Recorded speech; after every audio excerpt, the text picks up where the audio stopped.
Hello, everyone. Welcome to the Democrats Abroad Global Youth Caucus Young Panels Leader.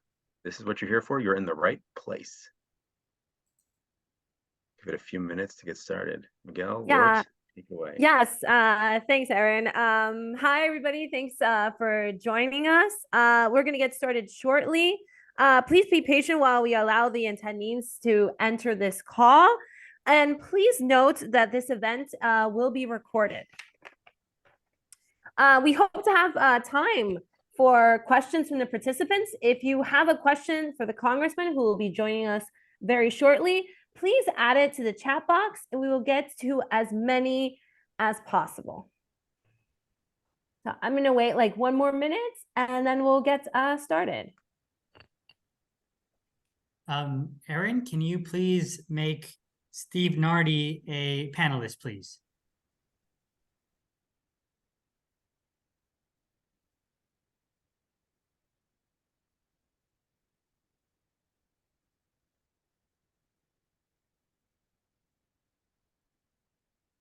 If you also want to take a minute in the chat, you can put where you're from, where you're currently living and what state you vote for.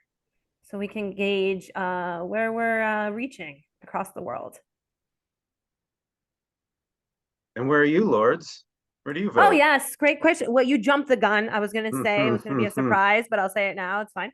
I am I am currently in Uruguay and I am a New Jersey native from Elizabeth. Oh, we got some people from France, California, Guatemala. Buenas tardes, gracias por estar. Bonjour. That's all the word. That's all the languages I know. You know some German, Lourdes. You could say something in Oh, German. okay. Guten Tag. Oh, Shangri-La. Oh, this is so great. Thank you, everybody, for sharing. Barcelona. Very good. Awesome. Formerly from Maryland. We got Rome. Buonasera. And awesome. Terrific. All right. So if everybody agrees, let's get started. On behalf of the Democrats Abroad Youth Caucus, I would like to welcome everyone. Good morning, good afternoon, and good evening to our guests, to our Democrats Abroad members, and to all of you who have joined this call from evidently across the world. If you're watching us on Facebook Live, please like this video and follow Democrats Abroad. If you are watching us on YouTube, please give us a thumbs up and subscribe to our YouTube channel. My name is Lourdes Kacharian, Vice Chair of the Youth Caucus. I currently live in Uruguay and I am a New Jersey native. Today, we are honored to have with us our International Chair, Martha McDevitt Pugh, and our International Vice Chair, Steve Nardi. Thank you to both of you for being here today. I'm gonna now introduce, if he is here, our main guest. I see him. Fantastic. Before we kick off with Eric Swalwell, I'm going to explain the format of this event. We're going to split it in two halves. The first section will be a question and answer session with U.S. Representative Swalwell of California. The congressman will answer some questions from our fellow panelists, and if time permits, some questions from our amazing audience. The second section will encompass 10-minute remarks from David Glidden, chair of the Vermont Democratic Party, and 10-minute remarks from Clayton, chair of the North Carolina Democratic Party, followed by questions from our panelists, and if time permits, some questions from the audience. Without further ado, it is my profound pleasure to introduce to you Wenwen Lindroth, former chair of Democrats Abroad United Kingdom, who will introduce Representative Swalwell. Hi, Wenwen. How are you? I'm good, Lourdes. Thank you so much. And I'm so happy to be an honorary member of the Youth Caucus. Thank you. Everyone, it's an honor for me to introduce today a dedicated public servant who has worked tirelessly to move our nation forward. Joining us today is U.S. Representative Eric Swalwell. He is here to talk about the role of youth voters and how to engage with them.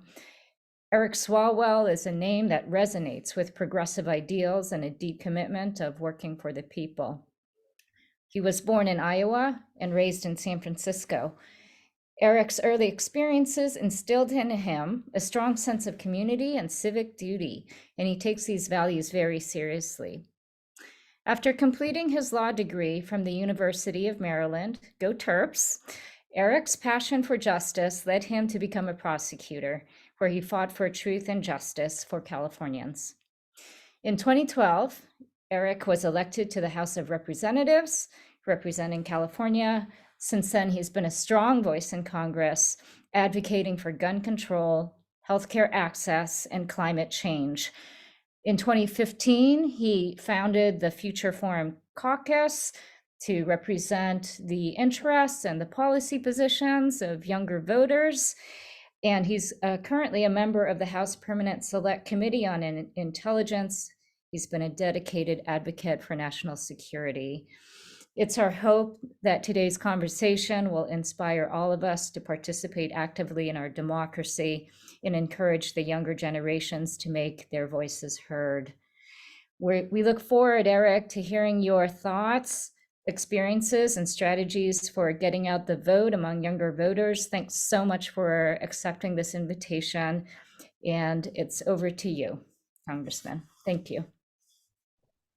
Well, thank you, Wen. Thank you to Democrats abroad and what you all have done with votefromabroad.org is so just pivotal to making sure that Americans have access to the ballot box. And we know that that is not a perfect path of access, but you are working to perfect it anywhere Americans may live, and that right is always in place. And we recognize that what we are up against, a MAGA extremist party, is to take away anywhere they can, domestically or internationally, the right to vote, the freedom of voting. And I know we're going to jump into a panel discussion. And so what I just want to say is, be optimistic as we go into this next year, because freedom and democracy is beating extremism and corruption. And I know sometimes you can look at the news, you can read the latest poll, and it can be dizzying and disconcerting. But the truth is, MAGA's best day was in November 2016. We let our guard down and they won. But every day since, freedom and democracy has prevailed. In 2018, and especially you spoke about young voters, after the Parkland tragedy, young voters picked themselves up out of unimaginable grief, and they organized and they mobilized, and across the country, they had these 50-mile marches, and they targeted and defeated 19 A-rated NRA members of Congress to help us win the House. And in 2020, especially when we were steeped in COVID, we saw young voters and Black Americans particularly step up and send Joe Biden and Kamala Harris to the White House, helped us keep the House, and again, especially Black voters in Georgia, delivered us the United States Senate. In 2022, when the expectations were so low and this great big red wave was coming, we added a seat, which made history to the United States Senate. We avoided the wipeout in the House of Representatives. And it's a very narrow margin that the Republicans have, and we see every day what that has meant for us, to beat back the most extreme ideas that they have. And in just the last year, whether it's the Wisconsin State Supreme Court or the mayorship of Jacksonville, Florida, or even the special elections in Kentucky, Ohio, and Virginia, most recently, freedom continues to win. And it's every freedom you care about, the freedom to vote and for that vote to be counted, the freedom of your body, the freedom to breathe clean air, the freedom for your kids to go to school and come home safely because they're not afraid or affected by gun violence, financial freedom, the idea that if you work hard, you do better and dream bigger. All of these freedoms are on the line. And every time we run on those freedoms, especially with young people, we win. And so be confident, be optimistic. We're not going to take it for granted. We're not going to let our guard down. But there is a pathway. And when I think about democracy, when you look at the demographics of young people participating, and you look at states like Georgia and Arizona all of a sudden being put into play, in Texas, we're getting closer and closer each time. The way I see it, this election is so consequential that for democracy, all we have to do is make sure that it lives long enough to give it a shot at living forever. And that means surviving this upcoming election next November. And then I think MAGAism is buried. The Republican Party goes through its own reset. The demographics and young voters are so conditioned and used to participating that we won't have to worry about these threats to democracy that we've gone through. So we really have a real opportunity here. But with young voters, I know it can't just be go out and register, go out and vote. There has to be agency in between and opportunities in between to participate in the town square or the town hall, and make sure that they understand this is a journey that they can be a part of. And it's not just a one-off in registering and a one-off in voting, that they're empowered, and their real power is what they do along the journey. And that it's really graduation day, so to speak, is actually voting. But you've done so much on the way to the ballot box. And that's where your real power lies. So thank you again for asking me to be a part of this, and look forward to participating with your panel. Great. Thank you so much, Representative Swalwell. By the way, I love your decorations on the wall in your office. So I see that's the CIA logo right behind you. Very well, cool. It's called International Corners, what I've nicknamed it. And I thought this was the perfect place to do this Zoom, because when I was on the Intelligence Committee, I did have the privilege of seeing Americans abroad at our embassies. And, these are some of the places from the World Central Kitchen on the Ukraine border to Pakistan that I was able to visit. Great. Thank you so much. Congressman, my name is Jose Miguel Madrigal. I'm not a North Carolinian. I'm not a Vermonter, and I'm not a Californian. I'm a proud Buckeye. I just got elected to the DNC, so I'm a member of the DNC, and I'm the chair of this youth caucus. So we have 3 questions from members of our youth caucus, myself, then Mohammed, and then Kehkeshan. So my question for you is, why do you believe that engaging the youth vote is critical for the future? Well, the youth vote is the future, and your future, frankly, has arrived. And, by 2024, millennials and Gen Z voters will outnumber voters who are baby boomers and older, from 45% against 25%. And all of these issues, as you know, are present. Safety in the classroom and your community, the idea that we all matter, and we're the most you're the most diverse generation. And I say this as a founding father of the millennials, as like one of the earliest millennials. We are one of the most diverse generations, and what we experience as far as diversity and equity will be determined by the policies that we shape. And then if you're in college or on your way to college or just out of college, you're going to learn and feel the pain of what I still feel today, which is the quicksand financially of student loan debt. I still have $80,000+ in student loan debt, and it puts you in quicksand on all the major decisions you want to make in your life: to start a family, to buy a home, maybe take a good idea and start a business. And then on climate, too many of you have told me that you don't even want to start a family because you're afraid that you're going to be a part of the generation, or your kids would be, that pays, the catastrophic cost of inaction on climate. And then, of course, look on voting.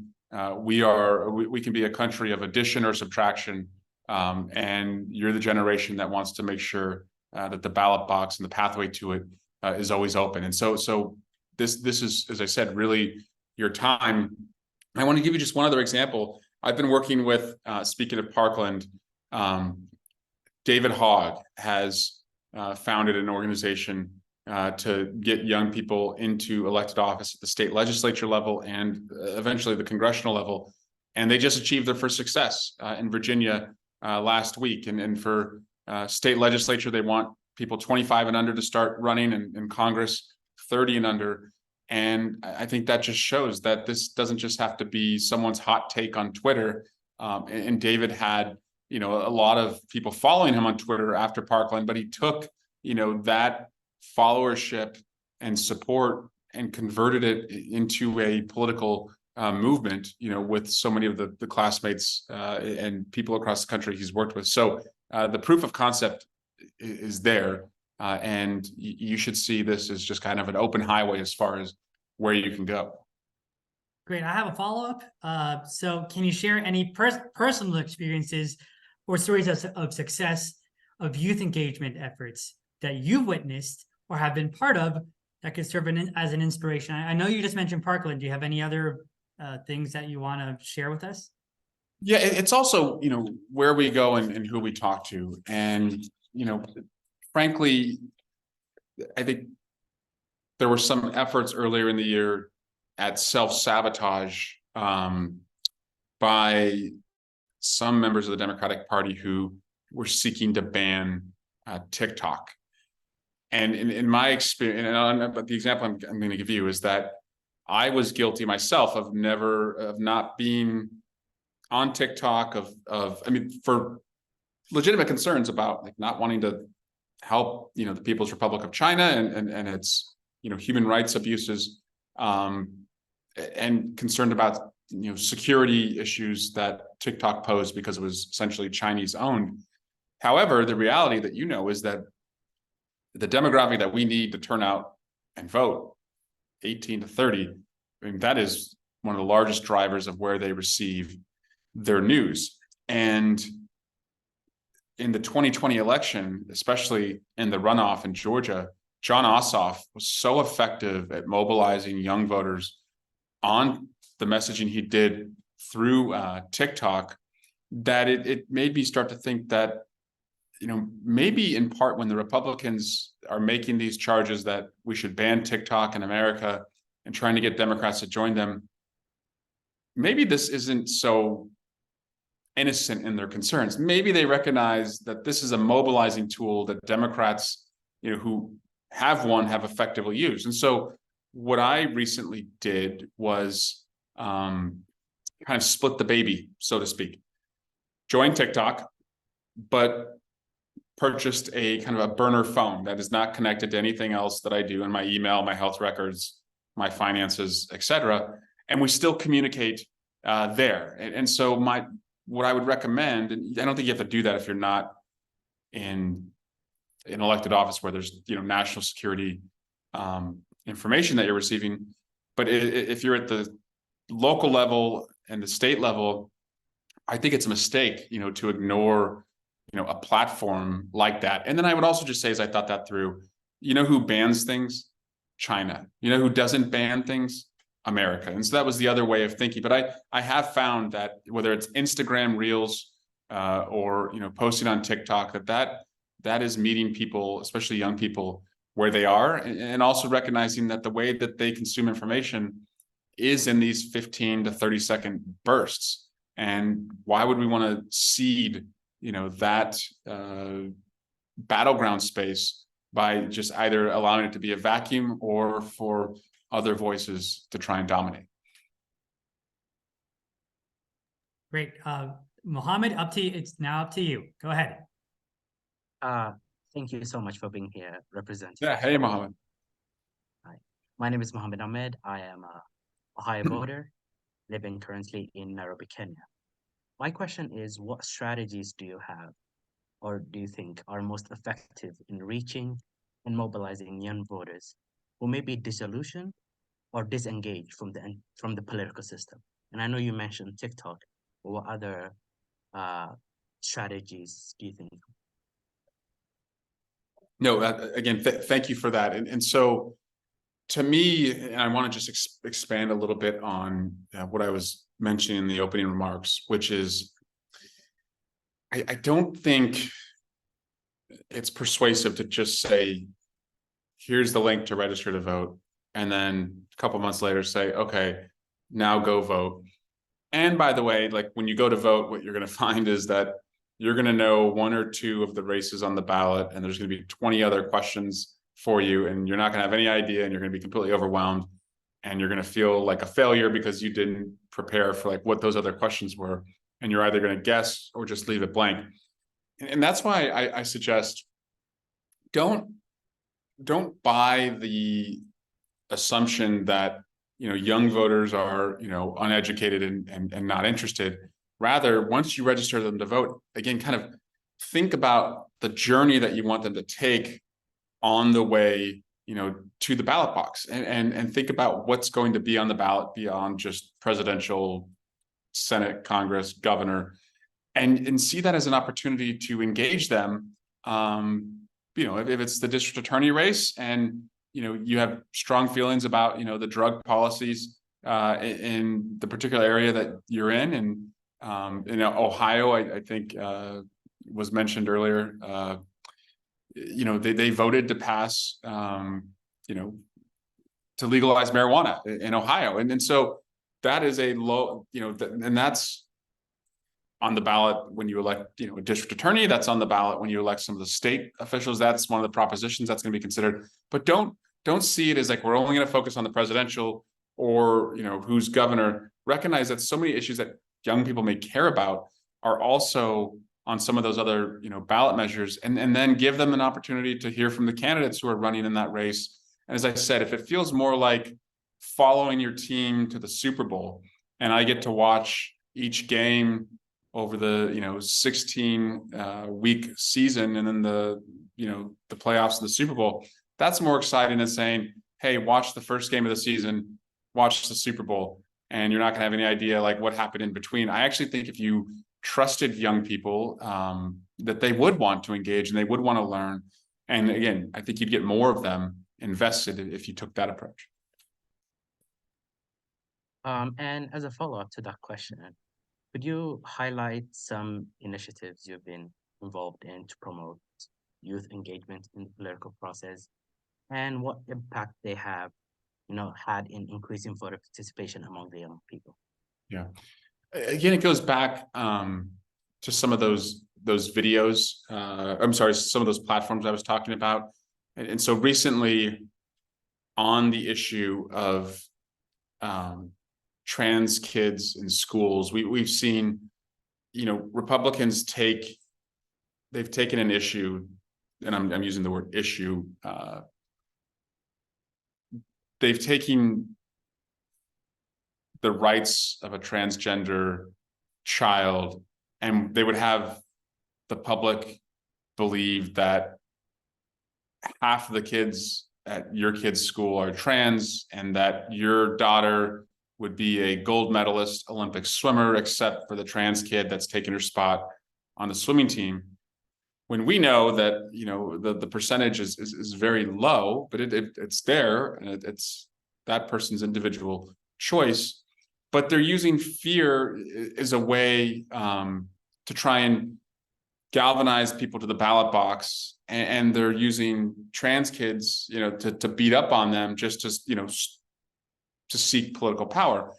So I was thinking through this issue, and I thought we're just not in a space right now where you can have a debate about this on the merits with Republicans, where I can tell you, as I said, that this doesn't really happen the way you think it happens, and when it does, like, no kid is losing their spot on any team because of what you think is happening. And so what we did was we wrote and created an ad of a creepy older white male in a suit walking onto a high school campus and walking through the hallway, and you hear like the click, clack of his heels as he's walking through. And we have a voiceover narrating that Republicans are passing bills to create an on-demand gender check, which is essentially what their bills would do. And the ad ends with the creepy older dude pushing his way into the girls' locker room, and you hear on the other side of the door, you don't see any children, but you just hear kind of the haunting sound of them laughing as he's opening, giggling and laughing as he's opening up the door. And we thought, instead of trying to debate them on the merits, why don't we impose a creep cost to them? Like, to just make it look like the logical extension of what you want to do to trans kids is just creepy. You want to go look at like kids in the bathroom and inspect them because you think this is happening. And so we made the ad 30 seconds, posted it on, made it an Insta reel, put it on TikTok. But, that was an issue that we thought, sometimes you debate issues on the merits. Sometimes you create what I call kind of a hot stove so that it's so hot as an issue that they don't touch it because of, as I said, that creep cost. So that was just one tactic that I used on that issue because I just recognize, as I said, like there's no argument they're willing to listen to. So let's just make them feel like creeps. And then maybe they just back off of it because we've imposed that penalty. Thank you, Congressman. I think Hi, next we have, Congressman. there she is. Yeah, hi, sorry. How Hi, you doing? Congressman. I'm good. Loving your answers and good afternoon to you. I'm Kekasha Anand, and I'm a proud Ohioan living in the United Arab Emirates. So here's a question I have with more direct implications for the 2024 elections. I mean, in your opinion, what would the country look like for younger US citizens if we have either a Democratic president taking office, or in your opinion, if it's a Republican taking office? But if it's a Republican president, there will be a federal abortion ban. I mean, that is happening. That's Speaker Johnson, the Republican speaker, supports that. I think we have to assume if a Republican wins the White House that they would have the House and the Senate as well. So, that fundamental right for a woman is going to be gone.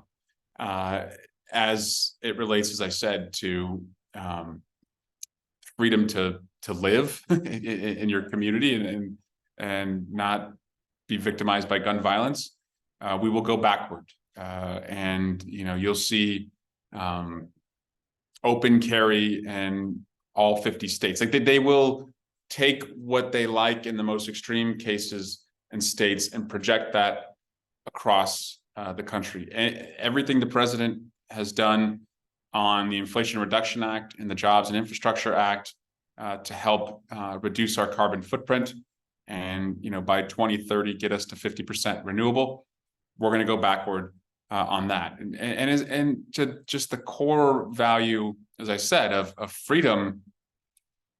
The voting rights abuses that we've seen in these individual states, as I said, they'll be federalized. And when you say if a Republican wins, let's be honest, there's only one Republican who can win, and that's Donald Trump. He's going to be their nominee, and he will have this retaliation tour that he'll take the country on, just punishing his political enemies. And he's already shown us once he's willing to deploy violence to stay in office, and I would assume that he won't be so ineffective next time. And so we should worry about that. And I don't want you to live through the last free and fair election of our lifetime in the 2024 election. Thank you so much, Congressman. Thank you. Well, Congressman, we have a couple of questions that we were sent. So if you don't mind, I'm going to ask you one. Let's see here. I wanted to ask the one I saw in the main chat.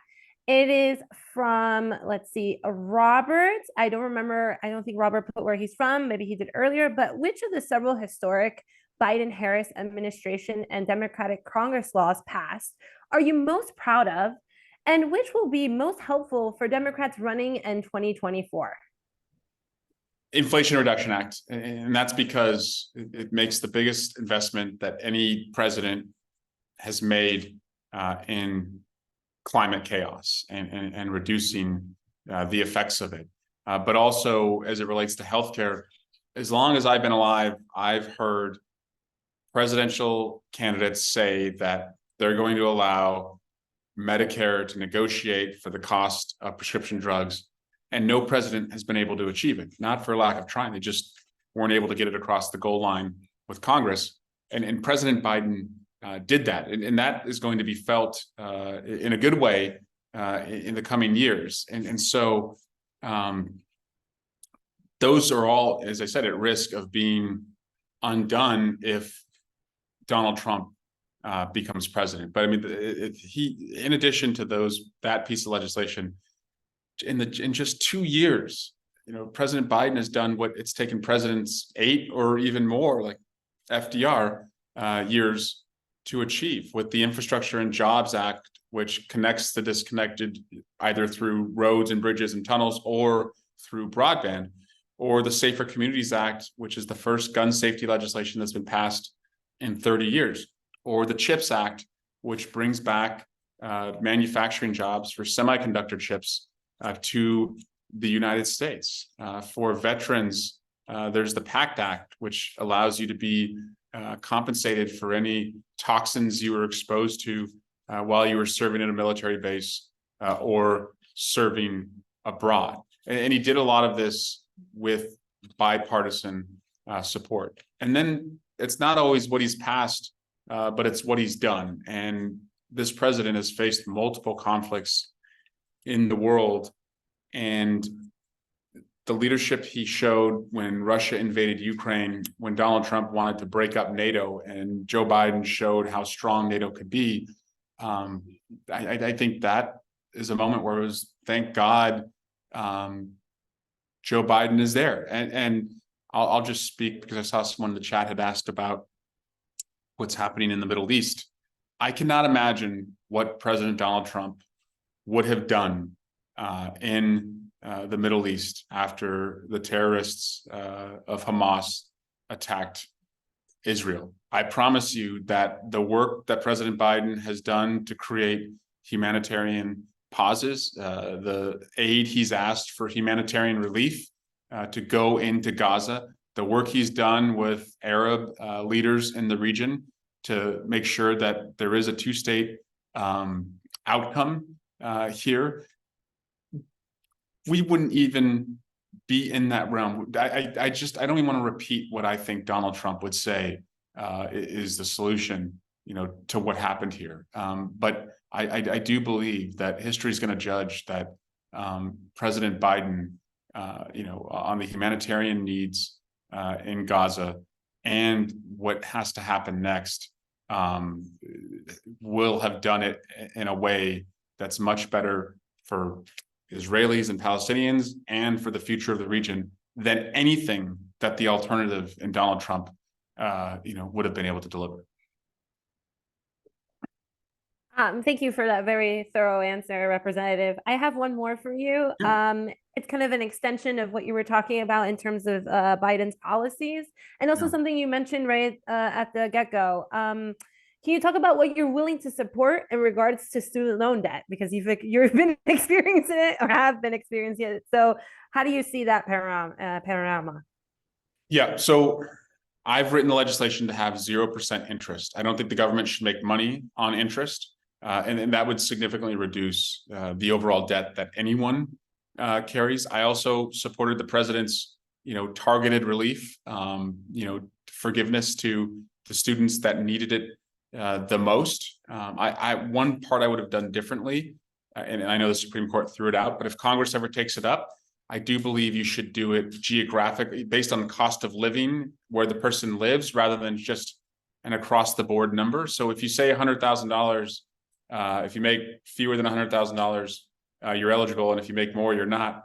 Well, if you make $99,000 and you live in Omaha, Nebraska, and you make $101,000 and you live in the San Francisco Bay Area, you may be $2,000 apart in income, but you're worlds apart as far as what your cost of living is. And the person in Omaha would be eligible for complete relief. And the person in San Francisco wouldn't be eligible at all. So I would have, just done that part a little bit differently. And then finally, there's really been no effort ever to hold universities accountable for the metrics that we care about the most, whether they increase tuition year after year, whether the students graduate within 4 years, whether they have degrees within 6 months of graduating. There's so many metrics that we should be using and data that we already have to say, if you're the best performing university on those metrics, you are the most eligible for student loan aid. And if you're one of the worst, then you're not as eligible. And I really do believe that would drive, that would be a major incentive for the universities to rein in the cost and have, just degrees that give the students what they need, which is, a livelihood and a fulfilling career. We have to thank Sarah Richardson from the Youth Caucus France who asked that question. And now I'm gonna throw it back to Wenwen. So Congressman Swalwell, thank you so much for your time today. We understand that you need to get back to work on the floor. So again, your thoughts on getting out the youth vote, so well considered.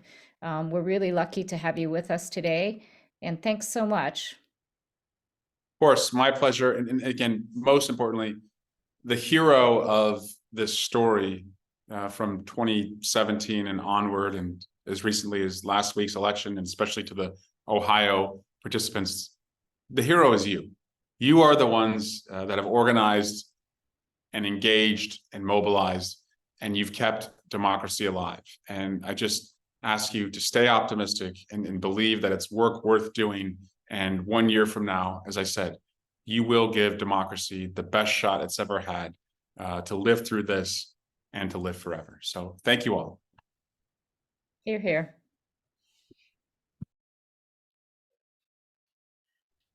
Well, thank you very much to Representative Swalwell for being with us today. And now I'm going to throw it to Steve Nardi. Steve, are you there? Are you around?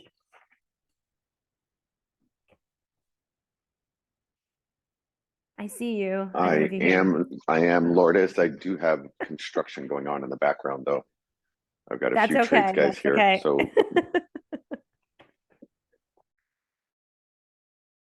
all right. So maybe I'll throw it to Martha DeWitt. No, I'm Mac DeWitt. Sorry. Martha Mac DeWitt Q, who is our Madam Chair. How are you doing, Martha?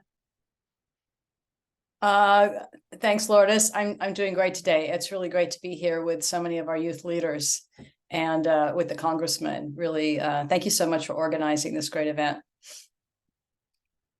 Well, thank you, Martha, for joining us. So if we all agree, we can go to the next section of our event today. So let me just look at my papers. Here, okay. I'm ready now. All right. Ladies and gentlemen, please brace yourselves for a political powerhouse header. It's time to give a thunderous welcome to our amazing Anderson Clayton, who's the chair of the North Carolina Democratic Party. We're thrilled to have you with us today to share your insights, your wisdom. We can't wait to hear your thoughts on the pressing issues facing our nation and the strategies for victory. So hi, Anderson, how are you doing? Hey, thanks for having me. I'm really excited to be here. No, thank you so much. So now, if I'm not mistaken, we have some questions for you. Is that right, panel? Well, I think she could talk for a few minutes before we go into questions. Yes, I jumped the gun. I apologize. Go ahead, Anderson.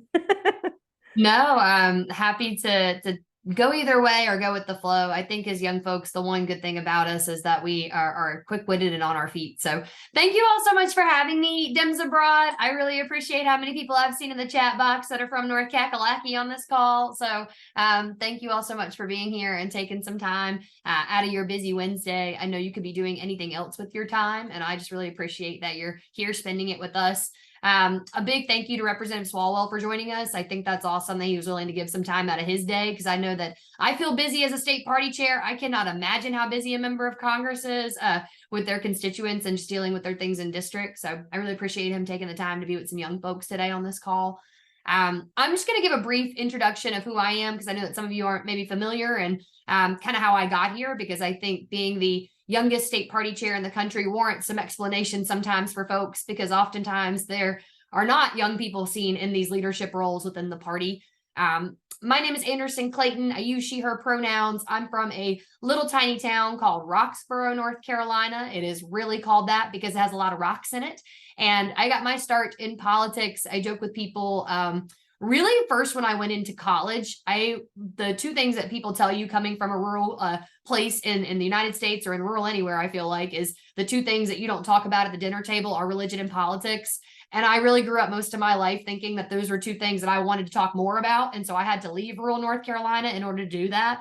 And so I went to school at Appalachian State University. It's in the mountains of North Carolina. And I wanted to become the next Anderson Cooper before the next Anderson Clayton in some ways. I joke with him. I wrote him when I was in 6th grade. I was like, I could take over the show AC360. You know what I mean? You wouldn't have to rename it or anything. Like, you just hand it off and here I am. And because I think that journalism, what I learned growing up in a rural community was that I really love telling stories, and I love telling how people are helping each other, because I think that the values that I find when you do grow up in a place like that is that everyone makes it somewhere, or makes it out of somewhere because they have someone helping them. And so I went to Appalachian State really motivated by the idea that I was going to become the next like Christian Amanpour, Anderson Cooper. And that fell flat on its face my freshman year of college, because I got really, really involved with the idea of youth voting, honestly. I was 17 going into college for the first time. And so that's a little bit more of a unique case scenario. And for some reason, I was obsessed with the idea of voting for the first time. And that is not what all of my peers felt like when I went into school. And it ended up being so that I put a big sign on my door that said register to vote here. And I wanted to get all of my folks that lived in my dorm with me registered. And in 2016 in North Carolina, if folks remember, and for those of you that aren't familiar, I'm about to give y'all a history lesson, but also a little civics lesson in North Carolina at this moment. In North Carolina, there are 100 counties, and in 100 counties, you have boards of elections that control each county, and they control the voting plan for each county. So where polling locations go, how long they're open, where they are. And usually whoever controls the governor's office controls the majority of seats on those county boards in every single county across North Carolina. So they literally control our elections, and our governor's office controls them. And so in 2016, when we had good old Pat McCrory, our Republican governor who enforced HB 2, the terrible bathroom bill, for those of you that may remember that too, in 2016, coming out of our state and coming out of the South, Pat McCrory was like, how do we disenfranchise college students the most and young voters the most? We're going to take away college voting sites across every campus in the UNC system. And they did. And they stripped all of our campus voting sites for early voting, places that really had it, and utilized student voting in ways that no one else ever did. And I went to school at Appalachian State, like I said, and the reason why this is important is because in 2016, when that happened, there was a little tiny county party in the mountains of North Carolina that said, we're going to sue y'all's asses, and we're going to take you to court, and we're going to see if we can't get this voting site on this campus still and maintain it. And they did, and they won. And in 2016, when North Carolina went red for Donald Trump, North Carolina went blue, or Watauga County in North Carolina went blue for the first time in history. And that happened because young people turned out to vote in the polls like they never had, because they realized that their rights were being threatened. And there was a county party there that helped organize and register people on that college campus that valued young voters and put their money where their mouth was and got students out to vote. And that was really energizing for me, because I would not have called myself a Republican or a Democrat coming into college too. I just knew that I really liked to talk about politics.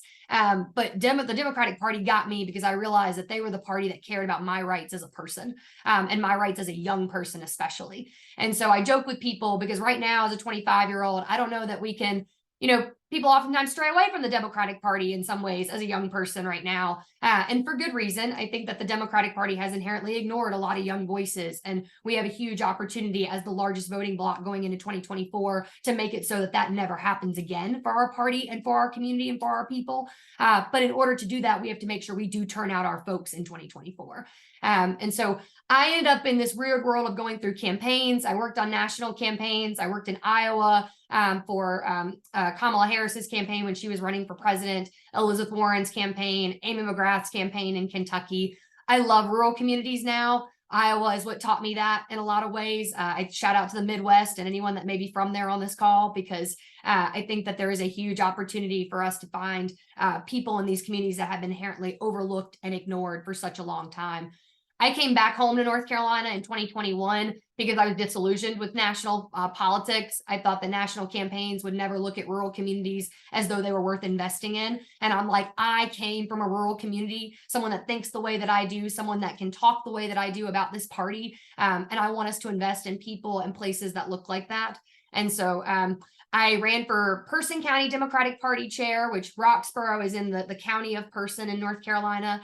And there were 8 Democrats on a county convention call, which is how I got here, because no one really wants to be a county party chair. Surprise, surprise, in a rural community right now for the Democrats. And so I lucked into this job. And in 2021, we flipped the Roxborough City Council in my hometown from red to blue for the first time in history. And we did that because we ran 3 really amazing Black Democrats. And people looked at me and they kept saying, Anderson, city council doesn't bother anybody. You don't need to bother them. You don't need to get involved with them. And I said, no, that's why we need to get involved. It's because city council doesn't bother nobody, and they need to. Local government needs to be bothering people with what's important to them, with what's going on. And they need to be shining a light right now, right, on the things that are not happening in our communities or the problems in our communities, because otherwise they are being overlooked. And so when we did that, I said, man, we're ignoring places that look like this all over North Carolina, because the city of Roxborough and where I'm from, Person County is an R+20 county, but the city of Roxborough is 51% Black. And the Democratic Party statewide had never gotten involved there because in 2016, when Donald Trump became president, we started writing off rural America. And we wrote it off because we said only people that live there are Trump supporters. No one else can come from those communities. And they can. But we have to show up in them. We have to talk to them. And we have to break back margins in places that we used to have them in. Barack Obama did not become president without rural America, actually. And it's because he won states like Illinois and Iowa that are agrarian states to begin with. And so when we look at what the future of our party is, it's going back to what our history is. And in North Carolina right now, we have the second highest rural population besides Texas, which means we have a huge opportunity to embrace our rural communities and win back margins and make sure that we don't lose this state again by less than a percentage point for Joe Biden in 2024. So I ran for state party chair as a 24-year-old at the end of 2022 because I was pissed off and I was like, either I'm going to run or I'm going to do something else. And I think that it was really important because a lot of people told me not to. And I encourage every single person on this call right now, if you're thinking about running for office, or if you're thinking about getting involved and you're wondering if you should, if you've ever been told to wait your turn, this is the time in history where we flip that on its head. And I really, really believe that. And I express that everywhere I go, because I think that young people are the generation that says, you know, we can't wait any longer for politics to get better, for better people to get involved with politics. We have to be those people. So I hope all of you take that challenge and that charge after this, and you do whatever you can to make it and force yourself into a position of power in this party, because that's really what we did. So you can go to ClaytonforCarolina.com and you can see a website that was created by folks that were under the age of 30. You can also see the movement that we are building across the state right now with young leaders, college campuses, and people across our state who are excited to rebuild this party from the grassroots up, because that's where we really need to be going with it. So sorry to be so long-winded. I always like to tell people if it's a long story, don't make it short. But thank you all so much again for your time and being on here today. I really appreciate it. It's always so entertaining to listen to you, Anderson. Also, you are the superb driver who took us at the DNC meeting from the convention, from the meeting site all the way to a picket line. That I will never forget. I was not in the car, but I know I saw pictures of the picket line and the Democratic Party joining that picket line for the UAW. So thank you for being here. We have some questions from our people here. Mohammed, I think you have a question for Anderson. Go ahead. Yeah. First of all, thank you, Anderson, for that amazing speech. And right, I agree with you. Rural America. We have to go back to rural America because the way Republicans are going, we need everybody's support to stop them taking power. My question is, given the rapidly changing media landscape and the prevalence of social media, what do you see as the most effective ways to connect with and engage younger voters in this digital age? Yeah, I honestly think that Jeff Jackson has been one of the most successful congressional representatives that we have because he's been so active on social media and not just TikTok, right? Like he's on Reddit, he's on he does threads quite frequently, like he's on every sort of form of Twitter that you can find, or not Twitter, but every other form of like social media that you can find besides Twitter right now too. And I think it's really important to have not just like one form of media that you're good at, but all forms. And he utilizes his videos. One of the things that he'll tell you himself that he does is that he every single week will sit down and define one message that he wants to get out through every single one of his social media channels that week. And one of the things too that we faced a lot in North Carolina is that, to be blunt with y'all, Republicans get a lot of dark money at the end of our election cycles in this state, and they're able to hit us with attack ads hard at the very, very last minute because of that. And something that Jeff Jackson told me that it stuck with me and it's very salient is he's like, if people know you and they know who you are before those ads come out, they're not going to believe what gets sent to their door or their mailbox. And it was really impressive because I think that's what he's been able to cultivate across North Carolina is a trust with voters because he's talking to them in the places where they're actually on and at. And I think that he got a lot of criticism at one point in time for being on TikTok so much. And then all of a sudden he became the most followed politician and people kind of started changing his tune a little bit about how he could reach young voters. And so, and more people are trying it now is what I figured out from Representative Swalwell, who was just on here. So I think it's interesting. And it's also a telling way of like, there is a pathway to look at how you can reach younger people and even people, not just younger folks, but new folks to politics. I tell people all the time, like, we're not just embracing a young generation, we're embracing a generation of people that inherently have not been politically engaged their entire lives. And like, that is something where too, those disaffected voters, those disaffiliated voters, like those are the people we need to target the most, in my opinion. Thank you. Great. Kekishan, you have a question? Hi, Anderson. It is honestly so lovely. When I first saw you, I was like, oh my God, she's so young and female and doing such an awesome job. I mean, as a young female, it just felt so good to see role models like yourself out there for us. So my question to you is, what role can educational institutions like colleges, universities play in fostering political engagement among youth? And how can we ensure that civic education is a priority in our education system? Yes, I love this question because I'm really passionate. I think something our party has done a terrible job at. And I know I hammer on the Democratic Party a lot, but I also feel like I can because I am the Democratic Party from being in this role. So I'm here to change it. So I think the criticism is that, you can criticize something when you're in something and you're trying to change something, but throwing stones from the outside doesn't really do us much in this day and age. So I also encourage a lot of young people, if you find problems in this party, if you hate what it looks like right now, great, get involved in it and let me know what job you want to take in it to help make it better and help change it, because that's the only way that we push changes from within. But on the point of college campuses, I have really taken my young Democrats, my college Democrats and my teen Democrats and like made them the youth arm of my party and like legitimize them. I help them fundraise. All of the leadership of those caucuses or those auxiliaries right now are young Black men. And it's important to me because it's a part of our party that has been disaffiliating and disaffecting for a while to showcase their talent and what they're trying to do for their communities in those positions of power right now. And so making the state party and my position as a 25-year-old state party chair a real conduit to my youth auxiliaries. And I'll give you all a good example of it because voter ID just got implemented in North Carolina again this year, right? We unfortunately lost our Supreme Court in 2022, and that caused them for the first time in history to go back on a decision that was made by a previous court, and they instituted and reinstituted voter ID in our state. And so what came from that was in 2018, when they tried to do this originally, they put a provision in there that talked about student IDs did not count as voter IDs unless they had an expiration date on them. Because most student IDs, as you know, for college campuses do not have that. And so, yeah, right. And so what it had to do was we had to go back through and make sure that every university institution had an expiration date and were ready to do that on their end and pay for it on their end, which was a whole other problem.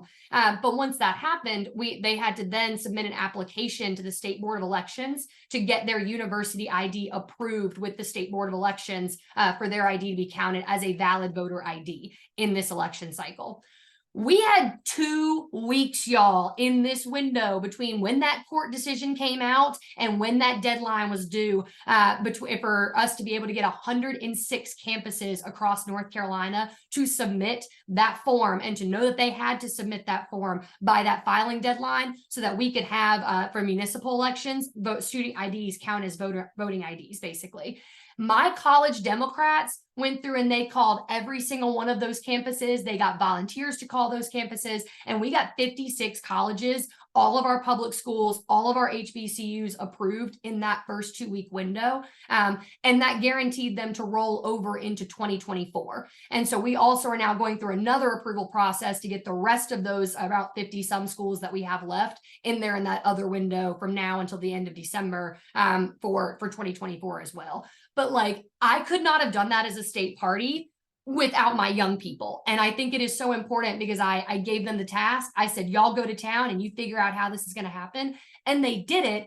And people, I think, just do not trust young folks with that type of with that level of severity of work, right? But I was like, I've got to, and I need y'all to help me out with this. And all my college Dems were like, we feel so good about making this happen. And now they're the ones that are keeping track of the deadlines for this going forward. And it's empowering our young people to be put in positions to where they have control over things, I think. So we're doing that all over the place. And I want to also mention, it's not just about, college Dems, young folks like that, which is why I say young people, because we're also targeting folks that maybe didn't go to college too, in that way as young folks too. So just to highlight that. Okay, Lourdes, I think we have some questions from the audience. Yes, we do. And as someone on the older end of the youth, I'm 35. My compatriots in the youth caucus are on the younger end, and I agree with you. I love working with them because they have a different perspective than me, and they have this energy that they channel to me. So it's been great for me personally. So I agree with you 100%. We should be giving much more responsibility and trust and confidence in our younger colleagues and younger people in general, because they know what they're doing. And they have that vision that sometimes as an older person, I missed or I lack or I let go of. So I resonate with that. Well, okay. Yeah. Me not talking no more. Okay. So we have a question. First question from Nevin Wenner, who is the vice chair of Portugal. I apologize for the pronunciation of names. I'm terrible at it. I think it's because my last name is very long and complicated. Now, Anderson, you say that the Democratic Party ignores young people in certain ways. What programs or policies are not being paid attention to by the party? I used to joke with folks. I mean, me getting in this position of power right here was a really hard thing to do. And I don't shy away from telling that story often because I think it's important. But, when I decided to run for state party chair, everyone told me not to. And that includes all of my state legislators, like people in positions of power and in leadership. My governor's office endorsed against me. My AG's office endorsed against me. All 7 members of Congress endorsed against me in this. And it was me going up against a party establishment who had never talked to me, never met me, never gave me the time of day. And I think that we inherently, because I am young, that was the first thing that I heard. You're too young to do this. Young people can't raise money. Young people can't make decisions. Young people can't do this. It was never, well, what do you want to do? What do you think needs to happen? What are you not seeing that you don't feel represented in this party because of, and how can we do that? And I think that there's a real driving force to how I came in this. I ran on the grassroots, and people oftentimes go, well, Anderson, if you had all of your powerful people against you, like, how did you get here? And I was like, because they're not the ones that are making up the party right now. They're not the SEC. The people on the ground are the folks that are in your state executive committees. And so when people look at me and they say, how do we change the party? I'm like, the state party is a great place to do that right now, because there's a lot of people who do not find us as a a real conduit, I think, for change. And I'm like, no, I think we are, because we have the ability to raise a lot of money. We have the ability to put organizers on the ground. We have the ability to decide whether or not, like, what is the trajectory going to look like for how this party approaches an entire state. And so for me, year-round organizing is such an important thing. And it's something where we've already invested in 3 people on the ground right now. We've divided North Carolina into the East, the West, and the Piedmont. So Western North Carolina has got Michael Correcchia, who is their regional organizing director. Michael originally used to work at Walmart, and he is someone who used to he ran for Lenore Town Council, and has been someone that's run for office, but he's also been on campaigns for forever. And until we make organizing year round, he was someone that could have never probably had a job on a campaign like this cycle to cycle anymore. Daniel Franch is in the Piedmont area. He is someone that's been an organizer for the state party previously, and we got to bring him back this year. And then Brittany Louder, who's a single mom in Eastern North Carolina. She lives in Brunswick County right now. And so I'm really excited because we're putting young people back in those positions. But I go back to the point of, it was really hard. And I think that we shouldn't make it so hard for young people to run for office. They shouldn't be told to sit down and wait your turn when they have really good ideas. They should be told to say, well, run and see what the people think. Let's see what people decide is best for our party, rather than us trying to do it for them. Yeah, I absolutely agree with you. I think sometimes they make it difficult on purpose to say, well, let's see if you really want it, let's see if you can go through what I went through. And it should be the opposite, it should be not letting other candidates go through what we went through. But here's another question from Bruce Murray. Have you followed the Patriotic Millionaires campaign to talk to voters in NC Columbus County and towns like Whiteville? Are they succeeding with their rural engagement? What other best practices do you recommend, especially for engaging with young rural voters? I just talked to Erica Payne yesterday, so that's funny that y'all bring up Patriotic Millionaire. Shout out to her. I actually think they're doing some really incredible work in Whiteville, and it's really because they're just educating people around, what does it mean to be a patriotic millionaire and how much money that these people actually have versus what it looks like to have $7.25 as still your minimum wage set in the state of North Carolina right now. Folks oftentimes look at me and they go, Anderson, why is Bidenomics like not setting in your state, or what's not like working about it right now? And I go, Bidenomics works if you've got unions in your state. And you know what North Carolina is not? A union state. We are a right to work state. We are ranked number 52 in workers' rights in the entire country right now in North Carolina. And it's because of the fact that our state legislature has restricted that access from folks across our state, and also that they've refused to raise the minimum wage in North Carolina for the last decade here too. And so we're looking at the fact that, and that's true for everyone across the Deep South. And I think that people need to recognize that the majority of Black and brown voters right now live in a region that has right to work states, that has Republican super majorities in their legislatures, that does not have Democratic representation to help them access the programs and the benefits from having a Democratic federal administration. So the South is barely surviving right now, y'all. And that is something else that I feel like I need to say on this call for just everyone to understand. This region of the country has been divested from a long time. And one of the things that I have really tried to do is work with labor unions and nationally to say, the Democratic Party and rebuilding this in the South and rebuilding the labor movement in the South is tied together in a lot of ways. I'm not sure if I fully answered that question. I'm sorry. I kind of went on a tangent there, I think, a little bit about labor, but here I am. So feel free to come back to it if you need to. And I think you covered it pretty well. Let me check one more time. Yeah, I said, what other best practices do you recommend, especially for engaging with young rural voters? I think that was the last part, right? Thank you. Showing up in their communities, because what I have just done is we've managed to go around to counties where I feel like people did not think there were young people in. Like I said earlier, Brunswick County. I've been in Haywood County, where the Haywood Young Dems just helped flip the Waynesville Town Council from red to blue. And they did it so running against an entirely extremist slate of Republicans in Waynesville. Waynesville's in rural red Western North Carolina, out in Haywood County. And everybody knows Haywood because Canton is like a little tiny progressive bubble in it, but now they got Waynesville too that's popping out of it as well. And so it's proving that we can find young people in these communities that want to fight for their communities.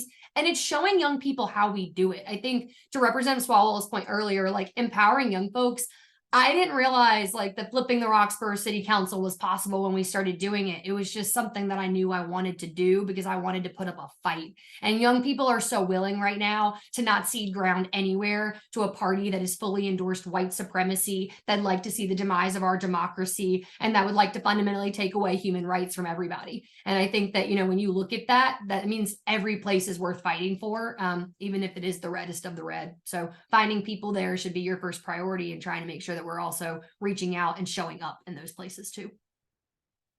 Well, speaking of the Republicans, I have a question here from Robert. The North Carolina Republicans seem to have done all the radical nonsense that other states have punished Republicans for. How can Democrats close that 1% gap Biden lost by last time? Yeah, I tell people 74,000 votes is what Joe Biden lost by in 2020. And if you look at what Sherry Beasley lost by in 2022, it was 134,000 votes. And if you look at the percentages of where folks, you know, the turnout is going to be different in a midterm year than a presidential year, right? And so we're looking at the same time. It's a field margin that we're losing by. And so margins, North Carolina used to be a state where we would win, or we would at least not win, but we would lose rural communities at around like a 60-40 range. We started in a bigger gap of losing those communities 80-20, and we need to bring back and close our margin gaps in our rural communities. We need to make sure that we are getting out urban, uptown, Charlotte, and Mecklenburg County, and making sure that we are turning out votes in our major metropolitan areas, and then also looking at our college campuses. The math is there. And I joked, literally the Washington Post or some article quoted me the other day saying, I looked at this journalist and I was like, the math is mathing. You know what I mean? Like it maths if everybody understands it. But we have 74,000 votes. We actually have more than that of Democrats in this state that we just need to mobilize, reach out to, show up to their communities and turn them out in. And that also means from candidates too. I realize it's not just on the state party. It's also on me getting all of my statewide candidates out and about this year.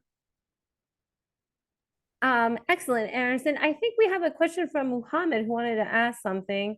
Go ahead, Muhammad. Yeah, thank you, Anderson. And I agree with what somebody said. You know, every state needs you. And going back to Jeff Jackson, right? He, in a recent TikTok, he did say that he was drawn out of his district and he was running for attorney general. So how can you combat redistricting and pushing out Democrats? Because, right, how can you combat that in a state that, as you said, right, you have the governor's election 2024. You have, I believe, a veto-proof majority, right? We're in a super minority right now. Yeah, both chambers. I'll talk Yes, about it. in both chambers. So how do you fight that? And I know it's, flip the rural and urban, but why you have that, how can you fight that? As you said, right, you lost control of the Supreme Court. So the Democrats are getting attacked from all sides. So how can you, stop that? And what steps can you take to prevent that Republicans don't get a supermajority, in the legislators? Supreme Court justices are more liberal, and then, you hold on to the governor's mansion. Yeah, you just basically said what I've got to do in 2024, right? So I think it's important to note that gerrymandering does not impact statewide elections. And that is something that's really hard to get through people's brains. While it has been able to, I think, completely disrupt us at a state level, at our state legislative level for the last decade in North Carolina. It's why, we have won as Democrats in our state the last 8 out of 8 attorney general's races and the last 7 out of 8 governor's races in North Carolina because of that. Because North Carolina is, in my opinion, a true swing state. As you all know, though, the Supreme Court, once it flipped after 2022, they went back and they said that we had to redraw that partisan gerrymandering is actually legal in North Carolina again, unfortunately. And then when that March case came down, it allowed our state legislature to redraw our state house and Senate maps and our congressional maps because of that. We knew they were going to be bad, and let me tell y'all what they were. The good things about these maps that I think people need to realize, though, is that Republicans cannot draw themselves a super minority anymore or super majority anymore and us into a super minority. That is why we had Tricia Cotham, unfortunately, flip parties last year, is because I think Republicans knew that immediately. And it was something that I think prevented or gave them a scapegoat in a lot of ways.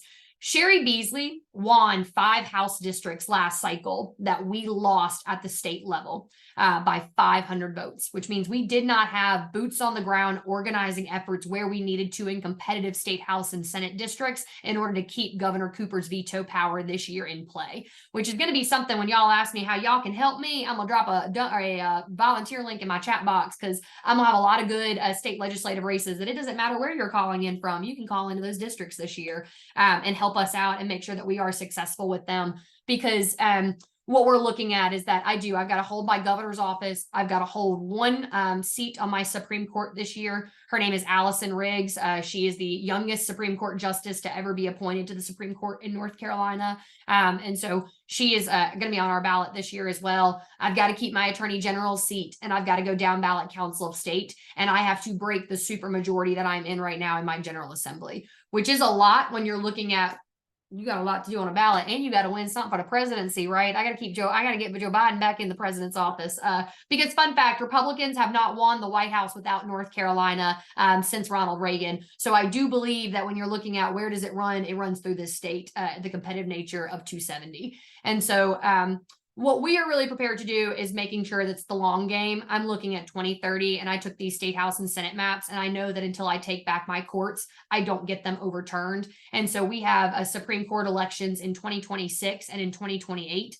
2028 is when we're going to be able to officially take back the courts. And that's going to mean that we have the opportunity to overturn the ruling that came down this year and be able to take back and redraw our state legislative maps. But we have to win every Supreme Court seat up until that point to be able to do that, which is going to be hard. But it means that I just cannot lose an election. So I got to have one hell of a win record coming out of this, to be honest with y'all, if we do and pull this shit out in North Carolina. And maybe it won't be me. Hopefully we will have set it up to where there's a lot of other people that are doing this and in charge of this going forward. Who knows? But looking at the long game for the next 8 to 10 years in our state, and then also we've mapped out the state House and Senate districts. Our pathway to victory runs through our state House, and so we need to make sure that we are prioritizing those competitive districts this year too. So it's a lot, but we do have a pathway to get there, and there is the data that proves that we can. And if we pull out every single vote possible from, like I said, those places earlier that we need to, North Carolina can be a blue state, and we can prove people wrong in 2024.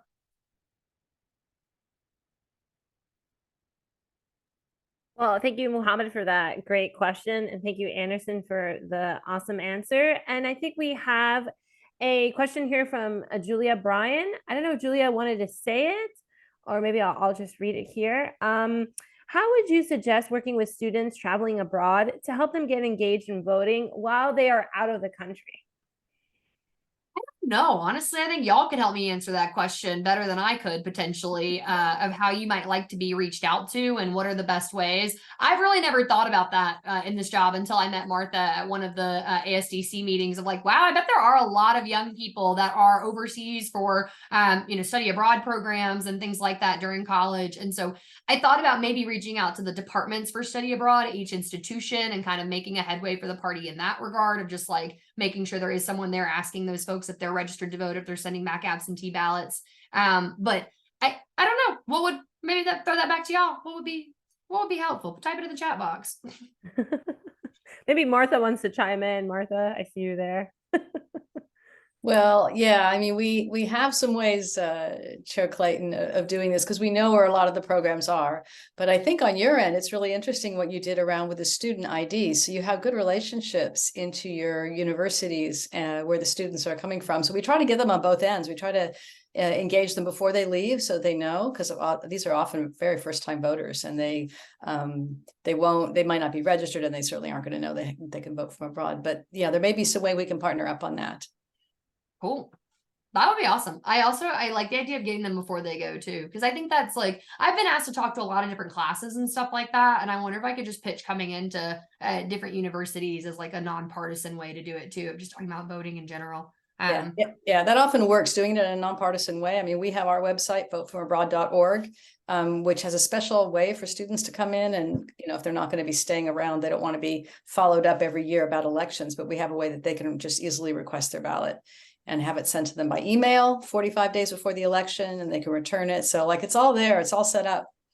But it'd be great if you would talk about it. We can send you some materials. Happy to.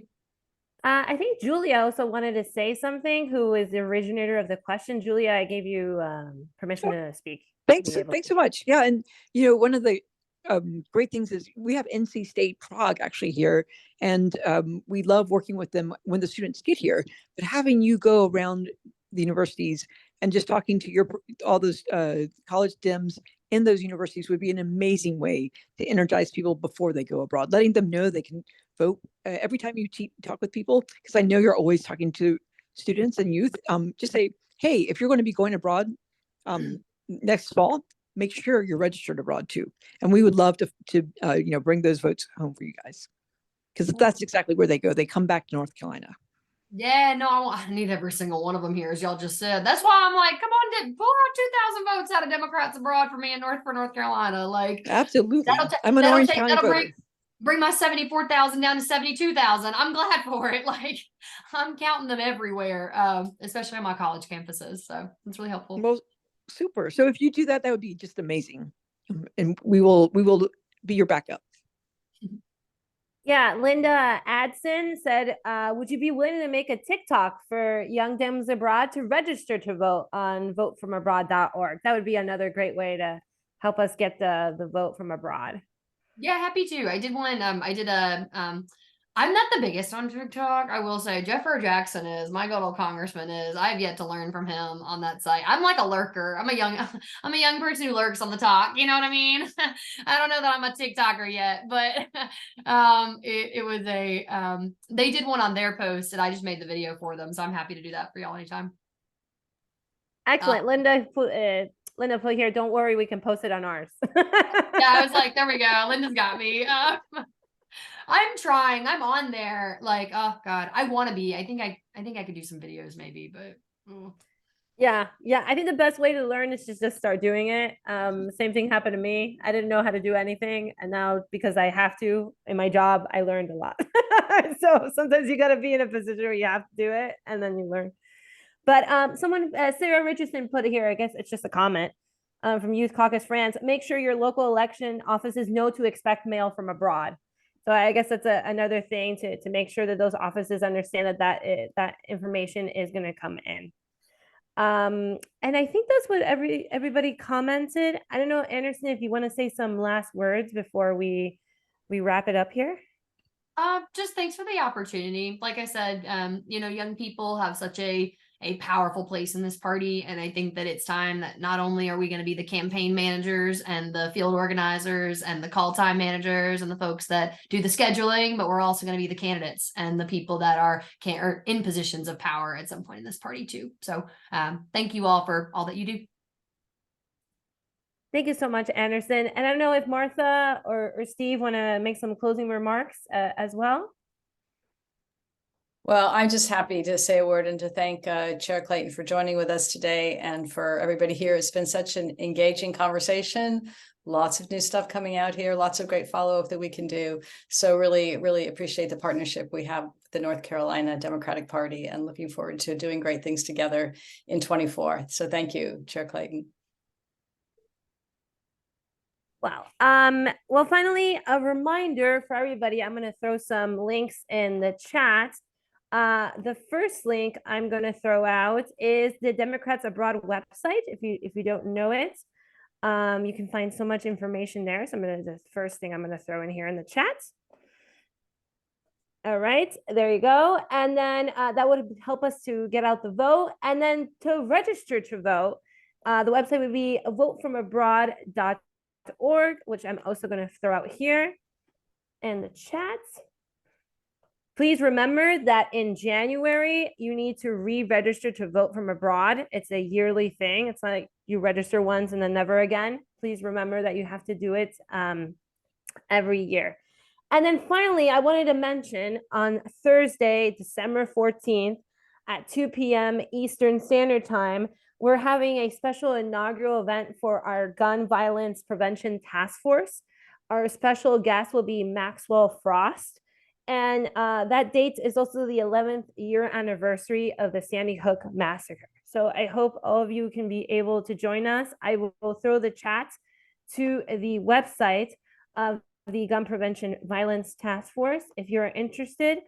And if you want to join the task force and help us in this a very important task and you know, something that we need to all work on, here is our email address as well.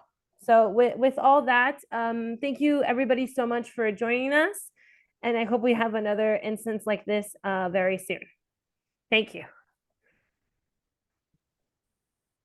Bye, folks. Thanks, Shout out Lourdes. to the folks on here from Yadkin County, by the way. Woo!